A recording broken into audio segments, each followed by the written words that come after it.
Bonjour Véronique, Bonjour Nelly. est-ce que tu pourrais te présenter s'il te plaît? Oui, bien sûr. Donc, je suis Véronique, je suis la maman de 4 enfants, je suis mariée et passionnée de musique. Bien, est-ce que tu pourrais nous parler de ton parcours? Oui, bien sûr.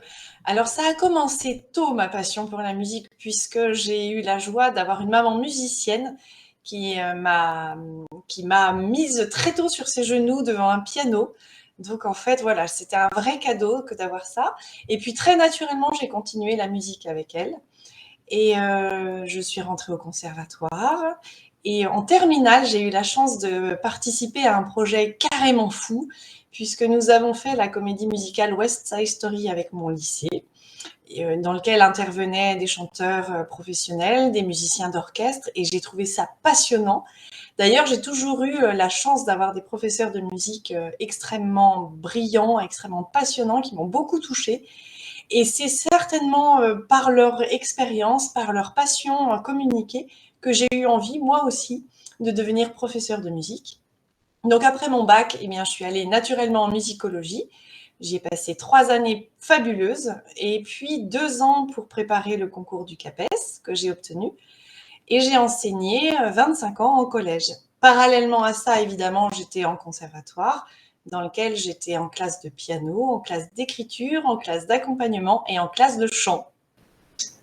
Très bien, et donc maintenant, depuis quelque temps déjà, tu as la musique au cœur. Est-ce que tu peux nous en parler un petit peu?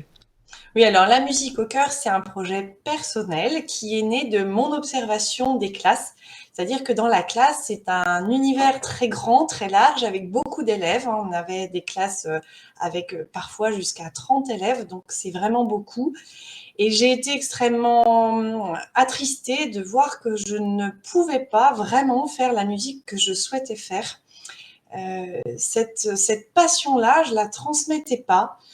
Et vraiment, j'ai eu vraiment envie de revenir sur des relations très personnelles, très individualisées, sur la personne que j'aurais avec moi, sur son projet à elle, sur ses besoins à elle, sur son chemin à elle, quelles sont ses appétences, quelles sont ses envies, quels sont ses besoins, voilà. Et vraiment de repartir de la personne qui vient me voir et moi, la réponse musicale que je peux lui faire. C'est vraiment faire la musique autrement.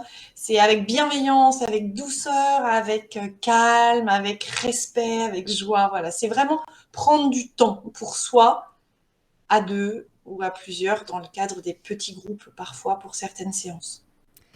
Et concrètement, comment et pourquoi c'est né ce projet? Enfin, quelle est l'essence vraiment? Eh bien, c'est de remettre la musique au cœur. C'est vraiment ça. Mhm. C'est la musique, c'est infini. La musique, c'est exceptionnel. C'est un langage incroyable de paix, d'unité, de beauté, et voilà, ça se partage. Quand on a un tel trésor en soi, eh bien, il faut pouvoir le partager. Ouais, on sent la passion. Est-ce que tu pourrais nous parler un petit peu plus des cours de piano que tu fais? Parce que je sais que tu fais des cours de piano. À qui ça s'adresse en particulier? Eh bien, les cours de piano s'adressent à tous, que ce soit pour les enfants parce que c'est extrêmement bon pour eux au niveau cérébral, ça favorise les apprentissages, ça favorise la compréhension fine de certaines choses. Donc voilà, les sciences cognitives ont vraiment prouvé que la musique était extrêmement bon pour les enfants, mais pas seulement pour les enfants, hein, pour les adolescents, pour les adultes qui ont déjà fait de la musique et qui seraient des recommençants, et aussi pour tous ces adultes qui sont très nombreux à me dire mais moi j'ai toujours rêvé de faire de la musique et je n'ai jamais osé. Je vais quand même pas commencer à mon âge. Eh bien en fait je crois profondément qu'il n'y a pas d'âge pour commencer la musique, qu'il n'y a pas de début, qu'il n'y a pas de fin.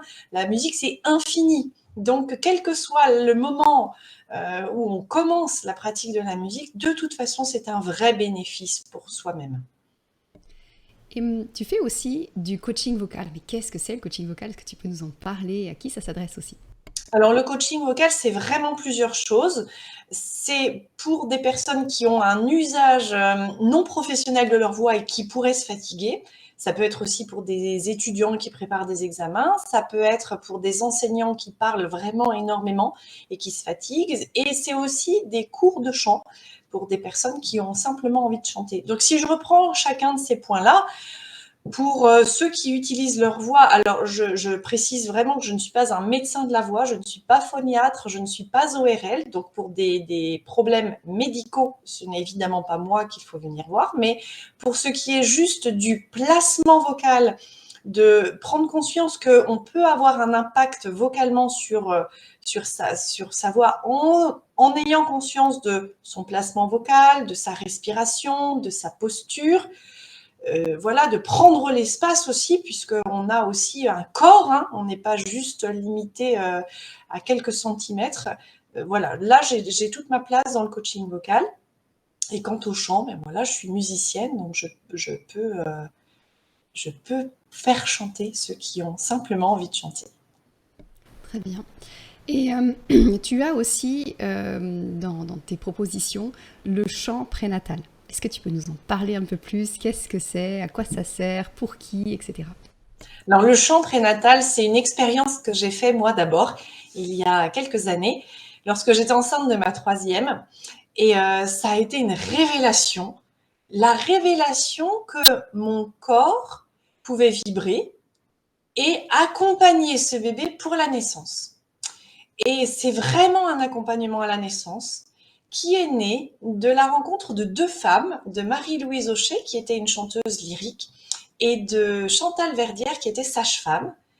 Marie-Louise Aucher a réalisé, a prouvé scientifiquement que les vibrations sonores, que les fréquences phoniques que l'on peut émettre, en l'occurrence que la maman peut émettre, auront un impact sur son corps à elle et sur le message qu'elle peut communiquer au bébé à la fin de la grossesse, mais aussi au moment de la naissance. Et Chantal Verdière s'est emparée de ça pour dire mais c'est tout à fait adapté à la femme enceinte, il y a vraiment quelque chose d'extraordinaire là-dedans, et donc il faut pouvoir proposer ça aux femmes enceintes en vue de l'accouchement. Voilà comment est né le chant prénatal en psychophonie. Et voilà, j'ai eu la chance de me former et maintenant je le propose, que ce soit à des mamans qui sont chanteuses ou des mamans qui ne sont pas chanteuses, puisque le chant prénatal, il n'y a pas de prérequis en chant, vraiment. Je tiens vraiment à rassurer toutes ces mamans qui auraient peur de chanter. En chant prénatal, il ne faut pas chanter juste, il faut juste chanter. Et c'est important d'avoir ça en tête. Ça va vraiment être la vibration, l'oralité qui va être importante. Pour le bébé, il n'y a pas de plus jolie voix que la voix de sa maman et du coparent. Donc c'est vraiment voilà ce qu'on va rechercher. C'est avec quelques petits exercices, avec quelques chansons, des berceuses, des balancements. La maman chante pour son bébé et non pour moi. Et tu as déjà eu des personnes peut-être qui ont une très belle voix, qui ont déjà travaillé beaucoup le chant, et puis peut-être d'autres qui n'ont jamais fait de chant. Comment tu fais la différence entre les deux? Quelle est la différence que tu fais au niveau de l'accompagnement? Comment tu t'y prends? Alors, il n'y a pas spécifiquement de différence puisque le but n'est pas la qualité vocale là dans ce cas-là. C'est vraiment, chaque maman va vraiment essayer d'expérimenter les sons, mais dans son corps et certains espaces comme la bouche bien sûr, mais le diaphragme, le bassin qui est une zone en chant prénatal extrêmement importante, le périnée aussi sur la fin de grossesse. Et en fait, c'est vraiment ça, c'est être à l'écoute de soi-même, de ses perceptions, en vue de cette grande ouverture pour l'accompagnement de la naissance le jour de l'accouchement. Voilà, donc en fait, il n'y a pas de, il y a vraiment, vraiment, vraiment pas de différence entre la maman qui serait chanteuse et la maman qui ne le serait pas. Si bien sûr on est à l'aise avec sa voix, si on chante juste et très bien, ben c'est formidable, mais ça n'est pas le but et ça, ce n'est pas du travail vocal. Ok. Et tu conseilles de commencer à combien de mois de grossesse le chant prénatal? Et est-ce que ça peut aussi perdurer après aussi, après l'accouchement? Alors, le chant prénatal, dans la pédagogie du chant prénatal, c'est prendre soin de la maman. Donc, je le dissocie vraiment avec le chant petite enfance, qui est vraiment à destination du bébé qui sera né. Donc, si je réponds maintenant à tes questions, commencer le chant prénatal, on peut le commencer tôt. L'idéal, c'est de le commencer vers 5e, 6e. Ça, c'est formidable. Si c'est plus tard, il y a jamais, ça n'est jamais trop tard, de toute façon. Ce qui est pris est pris. Donc voilà, c'est vraiment pour la maman. pour la préparation de cette naissance, ou le coparent. Le coparent a toute sa place aussi dans la préparation à la naissance. Et après la naissance, le chant prénatal peut continuer puisque la maman est au cœur de cette pratique-là, notamment pour toute la rééducation du périnée. Ça fait vraiment gagner du temps sur la rééducation du périnée. C'est vraiment mettre en conscience cette zone périnéale pour se la réapproprier et pour rééduquer cette zone-là, si besoin. Voilà, c'est vraiment, on a accompagné une ouverture, mais on peut aussi réaccompagner la remise en forme de la maman après cette naissance. Mhm. Et une fois que l'enfant est né, tu proposes aussi d'autres ateliers qui sont vraiment dédiés aux enfants cette fois-ci. Oui, oui. Alors là, pour les enfants nés, il y a le chant spécifique petite enfance. Donc là, c'est le petit avec ses parents ou avec un parent qui vient. Et là, c'est vraiment chanter pour lui dans le but de le stimuler toujours, de l'éveiller, de lui faire découvrir le monde environnant, que ce soit ses sens, la perception auditive, la vue, la stimulation, le sens du rythme. On lui chante des chansons, des berceuses, des comptines, on le berce, on le balance, on le fait bouger, on le stimule. Et tout ça, évidemment, en interaction avec ses parents pour l'éveiller à la vie, à la joie, au monde qui est autour de lui. Et une maman qui n'aurait pas fait chant prénatal peut tout à fait faire venir son enfant. C'est absolument pas lié, on est d'accord.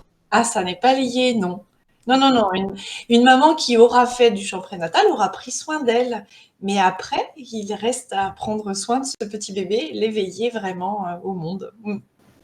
Ok, super. Merci Véronique. Et maintenant, comment est-ce qu'on fait pour prendre contact avec toi? Comment est-ce qu'on fait pour démarrer, pour commencer quelque chose avec toi? Eh bien, c'est hyper simple et humain. Vous prenez votre téléphone, vous m'appelez et nous parlerons ensemble, nous échangerons et nous prendrons rendez-vous, Ok. tout simplement. Et on peut te trouver donc sur le site, donc lamusiqueaucoeur.fr, c'est ça, hein? Oui, c'est ça. Merci. Voilà. Merci beaucoup. Merci.